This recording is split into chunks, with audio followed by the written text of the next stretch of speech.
Prestasi. Semua orang ingin memiliki prestasi, apalagi sebagai orang tua sangat-sangat menginginkan anak-anaknya memiliki prestasi yang sangat luar biasa. Pemirsa yang berbahagia, senang sekali kita kembali bisa berjumpa di Spirit Kehidupan Mimbar Agama Buddha, dan terimalah salam bahagia dari kami, Namo Buddhaya. Saat ini kita akan membahas generasi milenial yang berprestasi. Bersama Ananda, Erik Fernando, dan Adinda Sefrida, kita akan bincang-bincang bagaimana mencapai prestasi. Jangan kemana-mana, kami akan kembali bersama TVRI Media Pemersatu Bangsa.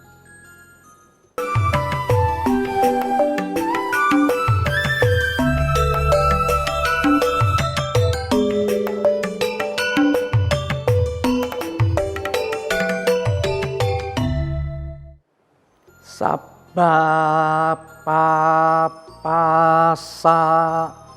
akaranang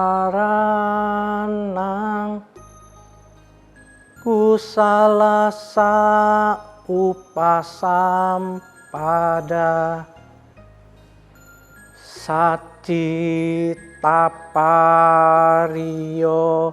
dapanang etang budana sasanang. Janganlah berbuat jahat, tambahkan kebaikan, sucikan hati dan pikiran. Inilah ajaran para Buddha. Namo Buddhaya.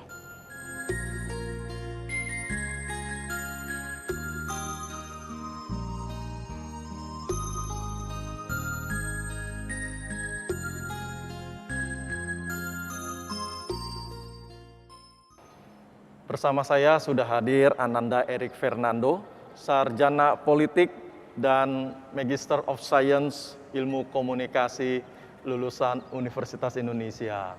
Juga Sefrida, Ketua Keluarga Mahasiswa Buddhis Dhammasena Trisakti Jakarta. Erik dan Sefrida, Namo Buddhaya. Namo Buddhaya. Ya, terima kasih sudah hadir di Spirit Kehidupan Mimbar Agama Buddha.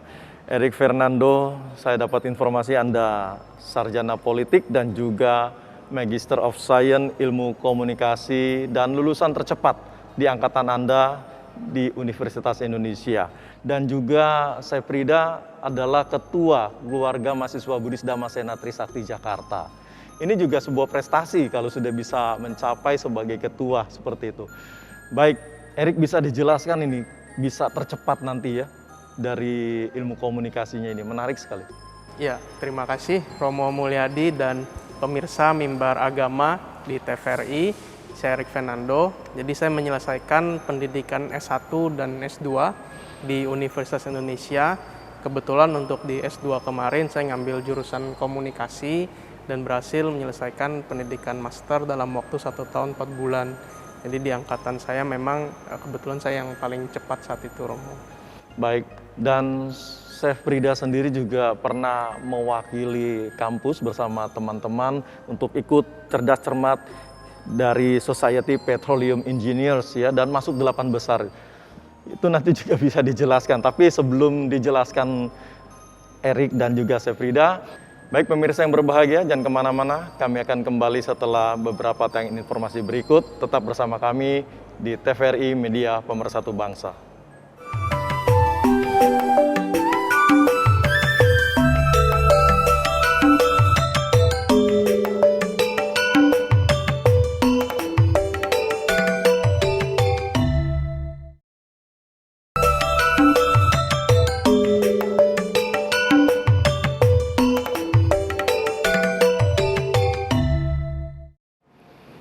Pemirsa yang berbahagia, terima kasih masih bersama kami di Spirit Kehidupan Mimbar Agama Buddha. Kami akan membahas mengenai milenial berprestasi bersama Erik Fernando dan Sefrida. Tadi Erik Fernando sudah jelaskan bahwa beliau adalah mahasiswa tercepat, lulusan tercepat ilmu komunikasi di Universitas Indonesia. Bisa dijelaskan, Bro Erik, bagaimana Anda bisa begitu cepat menyelesaikan S2 ilmu komunikasi? Baik. Ya.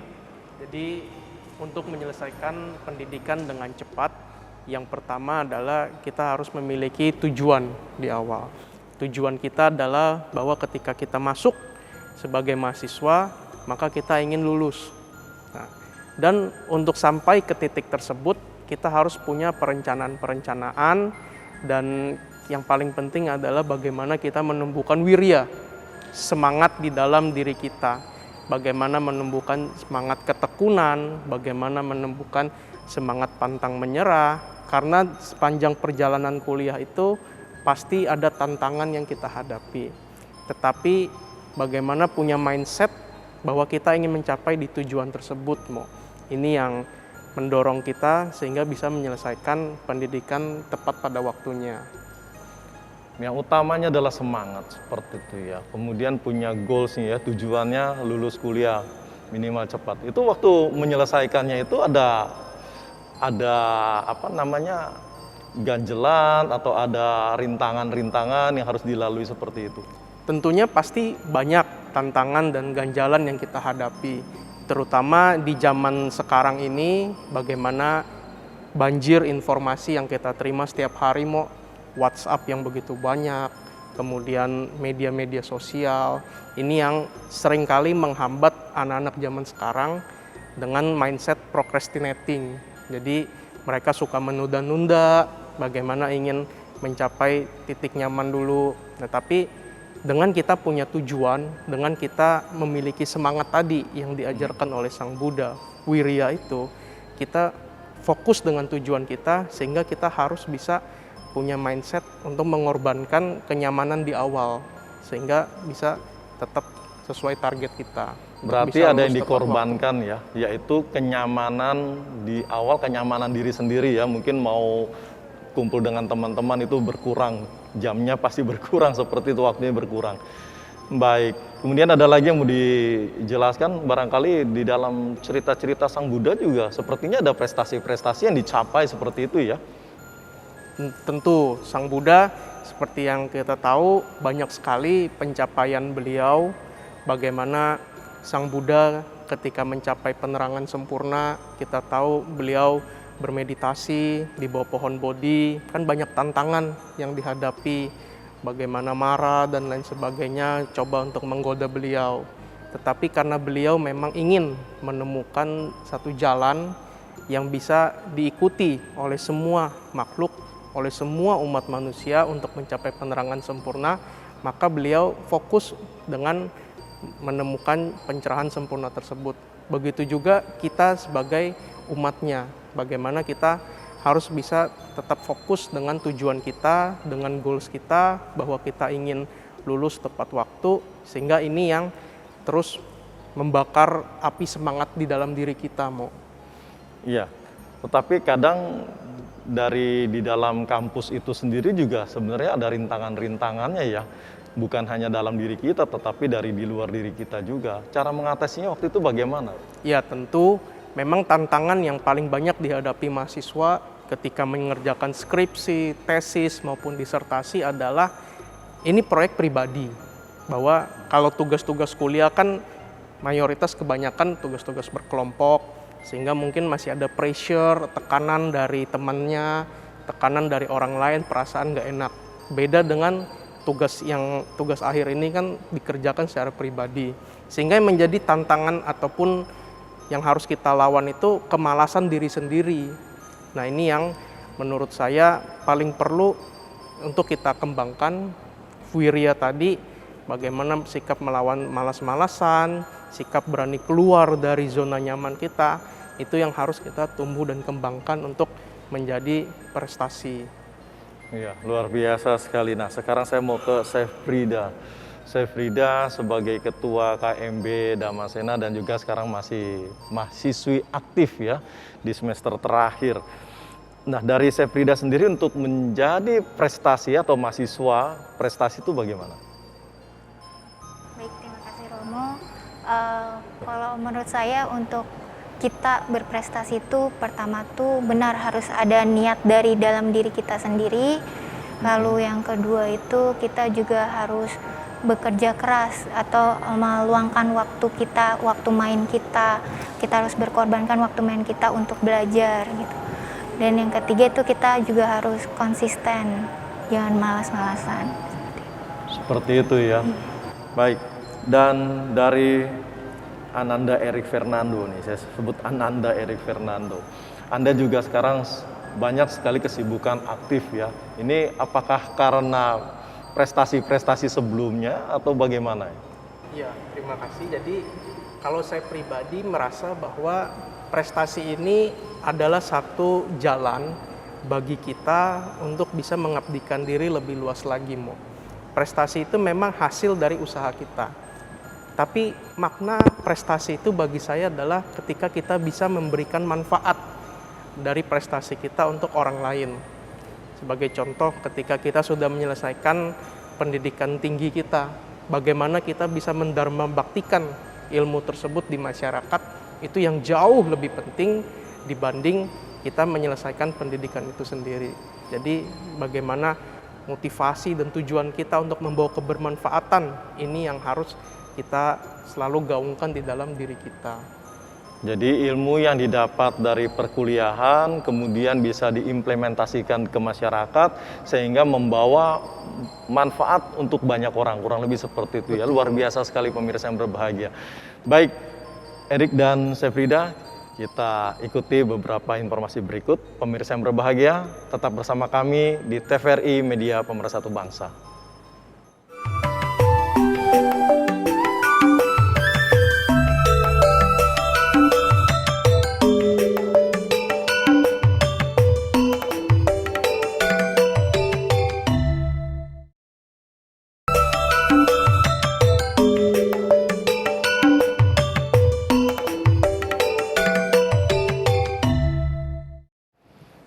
Terima kasih pemirsa, masih bersama kami, masih bersama Ananda Erik Fernando dan juga Adinda Sefrida di Milenial Berprestasi, karena mereka punya prestasi yang luar biasa.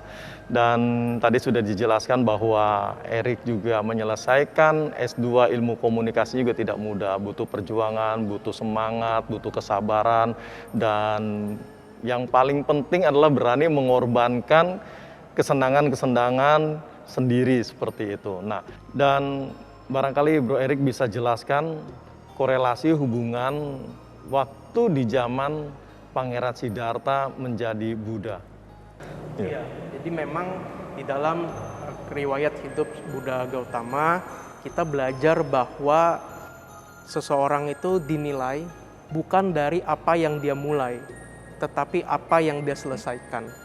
Kita tahu bagaimana ketika Sang Buddha lahir di dunia ini, Pangeran Siddhartha lahir, beliau merupakan seorang anak pangeran yang memiliki segalanya.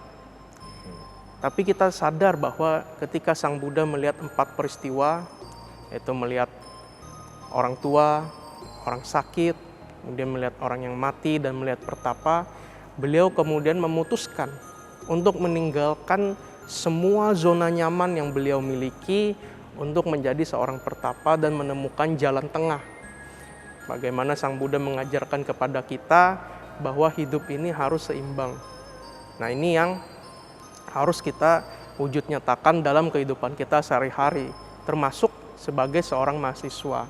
Luar biasa pemirsa. Dan Sis Sefrida waktu mengikuti Cerdas Cermat Society Petroleum Engineers bersama tim, dan ini kan nggak mudah juga bersama tim ya. Pasti ada rintangan-rintangannya. Bagaimana Anda mencermati rintangan-rintangan itu bersama tim? Oke, baik. Jadi betul Romo, untuk menjadi salah satu peserta dari lomba tersebut juga kita dari kampus sendiri itu kita ada seleksi terlebih dahulu. Dan untuk dapat lolos dari seleksi tersebut juga kan kita butuh belajar gitu kan. Nah, jadi saya itu emang pengen banget dari awal masuk kampus tuh untuk mengikuti lomba tersebut, karena itu tuh merupakan salah satu ajang gengsi di jurusan saya. Nah, kemudian ada korelasinya nggak dengan apa yang sudah diajarkan oleh Sang Buddha pada saat menghadapi itu semua?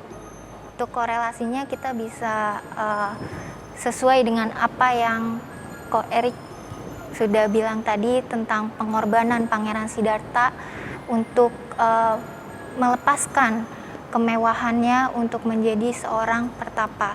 Itu kan juga tidak mudah juga kan, harus rela berkorban padahal hidupnya udah mewah gitu kan. Tapi harus berkorban agar mencapai tujuan dia sendiri, yaitu ingin menjadi seorang petapa gitu.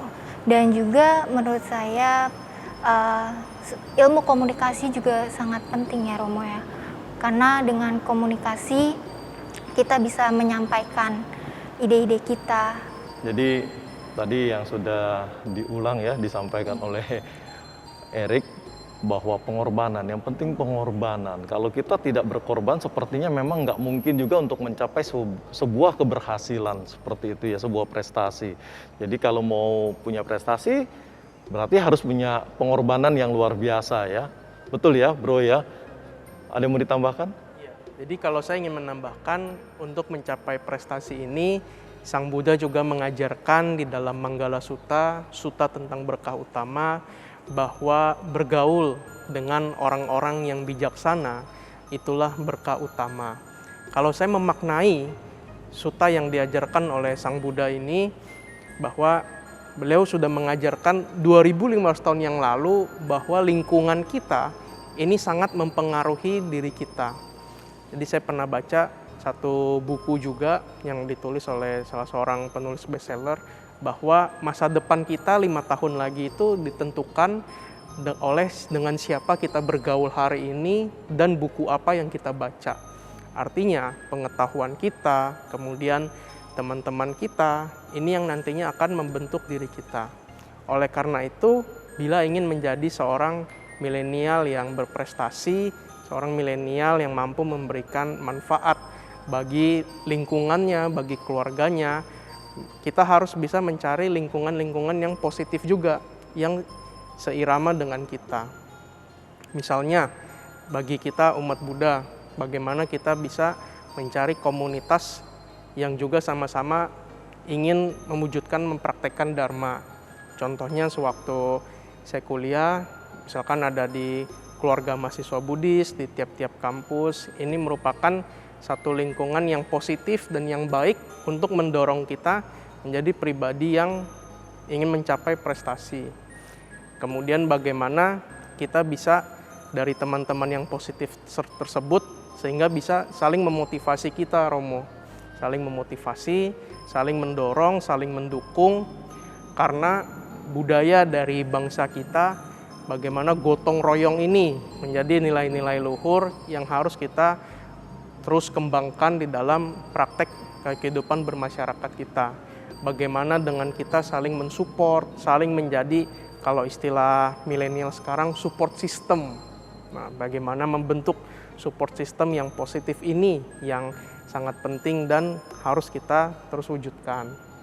Baik, terima kasih Erik Fernando dan Sefrida. Pemirsa yang berbahagia, jangan kemana-mana, tetap bersama kami di Spirit Kehidupan Mimbar Agama Buddha bersama TVRI Media Pemersatu Bangsa.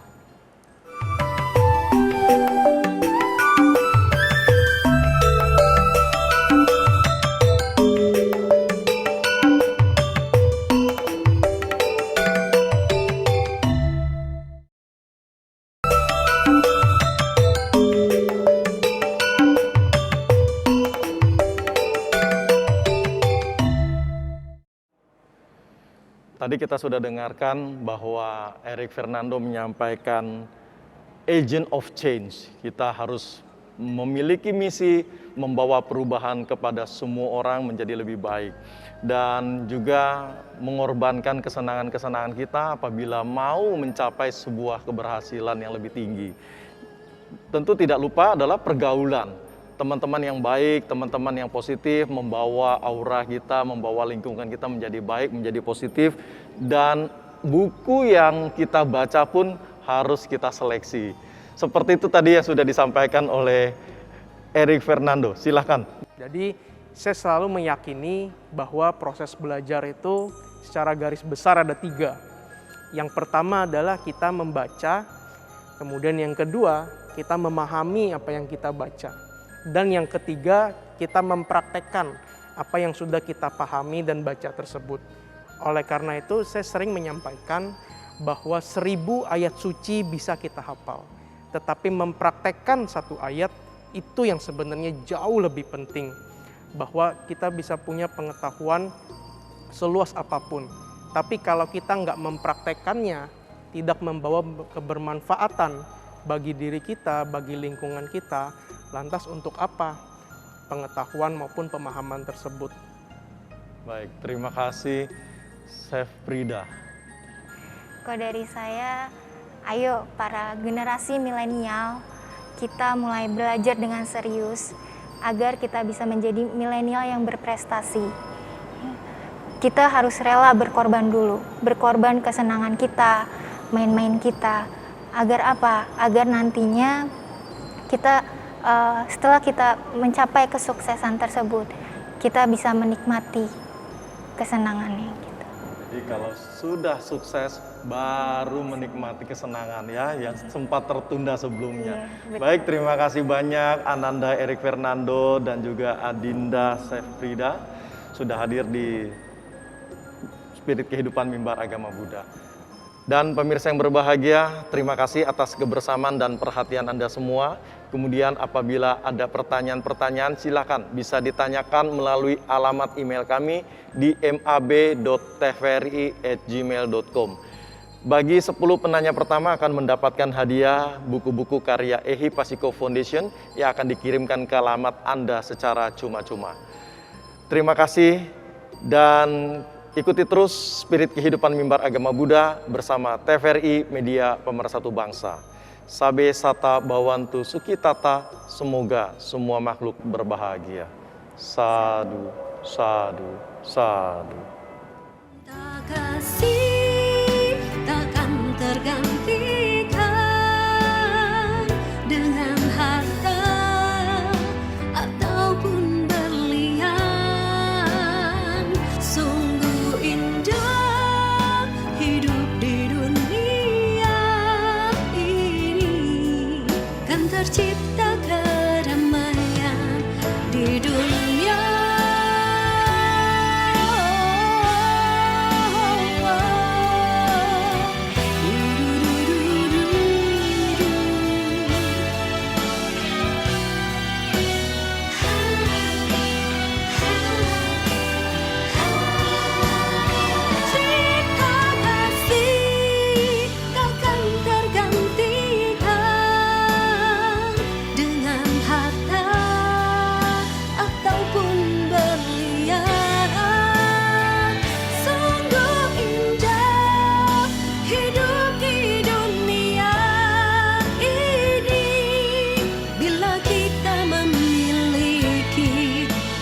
Kasih yang suci kan tercipta